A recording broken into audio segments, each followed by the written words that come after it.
সম্পূর্ণ নিরামিষভাবে এভাবে কুমড়ো আলুর রেসিপি বানিয়ে নিন। যারা কুমড়ো খেতে পছন্দ করে না তারাও দেখবেন আঙুল চেটে পুটে খাচ্ছে।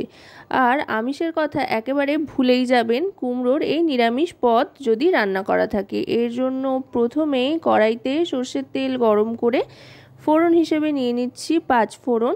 এই রেসিপিতে কিন্তু ফোড়নটা খুব ইম্পর্টেন্ট। ফোড়নের গন্ধেই কিন্তু রান্নাটা দারুণ হয়ে ওঠে।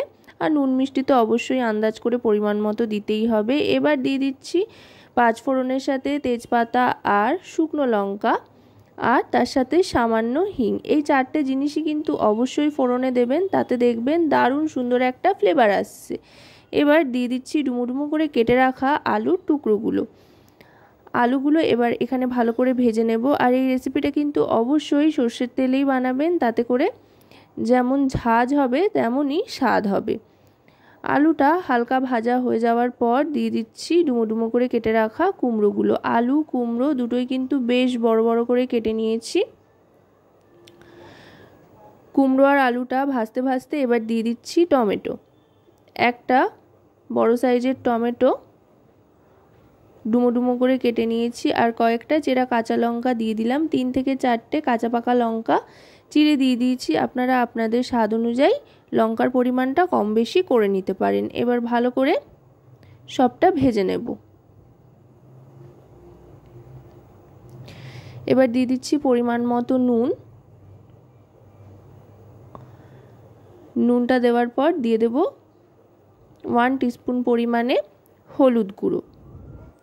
এবার দিয়ে দিচ্ছি সামান্য একটু লাল লঙ্কার গুঁড়ো।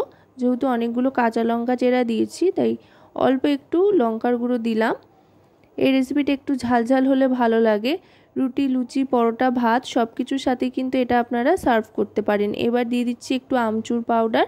আমচুর পাউডার যদি হাতের কাছে না থাকে তো চাট মশলা আপনারা ব্যবহার করতে পারেন। আর চাট মশলাও যদি না থাকে তো একেবারে শেষে একটু লেবুর রস দিয়ে দিতে পারেন। লেবুর রস দিলে কিন্তু অবশ্যই শেষে দেবেন। আর দিয়ে বেশি নাড়াচাড়া করা যাবে না, হালকা হাতে নাড়তে হবে গ্যাসের ফ্লেম অফ করে। আর তা না হলে আমচুর পাউডার বা চাট মশলা যে কোনো একটা দিয়ে দিতে পারেন। বেশ একটু টকটক ব্যাপার আসবে, যেটা কিন্তু এর রান্নার স্বাদকে অনেক গুণ বাড়িয়ে দেবে। এবার জল দিয়ে সেদ্ধর জন্য ঢাকনা চাপা দিয়ে দিলাম গ্যাসের ফ্লেমটাকে লোতে করে দিয়ে। মোটামুটি 5 মিনিট মতো ঢাকনা চাপা দিয়ে রাখবার পর ঢাকনাটা সরিয়ে নিচ্ছি। দেখুন কুমড়োগুলো কিন্তু একেবারে নরম হয়ে গলে এসছে। আর আলুগুলোও কিন্তু খুব সুন্দর সেদ্ধ হয়ে গিয়েছে আর দারুণ সুন্দর একটা গন্ধ ছাড়ছে।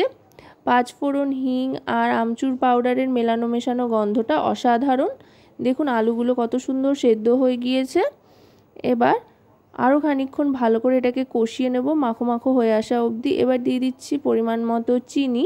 যেহেতু নিরামিষি রান্না তাই চিনি দিলে কিন্তু স্বাদে একটা ব্যালেন্স আসে। আর আমি কিন্তু এতে আদা বাটা ব্যবহার করিনি। এবার দিয়ে দিচ্ছি সামান্য একটু সর্ষের তেল দিয়ে ভালো করে মিশিয়ে নেব। আশা করব রেসিপিটি আপনাদের ভালো লাগবে। ভালো লাগলে অবশ্যই রান্নাবাটি চ্যানেলটিকে সাবস্ক্রাইব করে লাইক, শেয়ার, কমেন্টের মাধ্যমে আমাদের পাশে থাকবেন। আর পাশে থাকা বেল আইকনটি অন করে দেবেন সবার আগে সমস্ত রকম নতুন রান্নার নোটিফিকেশান পাওয়ার জন্য। কারণ আপনাদের নিয়ে আপনাদের জন্যই কিন্তু আমাদের চ্যানেল রান্নাবাটি। এটা ভালো করে মিশিয়ে নিয়ে গ্যাসের ফ্লেমটা এবার অফ করে দিয়ে আস্তে আস্তে সার্ভ করে দিচ্ছি। এটা দেখতে যতটা লোভনীয় হয়েছে খেতেও কিন্তু অসম্ভব সুন্দর হয়। যারা কুমড়ো খেতে বাড়িতে পছন্দ করেন না তাদের জন্য এই রেসিপিটা একবার অবশ্যই বানিয়ে দেখুন। তারা দেখবেন চেয়ে কিন্তু এই রেসিপি খাচ্ছে আর আঙুল চেটে পুরো পাত পরিষ্কার করে দিচ্ছে। তো রেসিপিটা কেমন লাগলো অবশ্যই জানাবেন।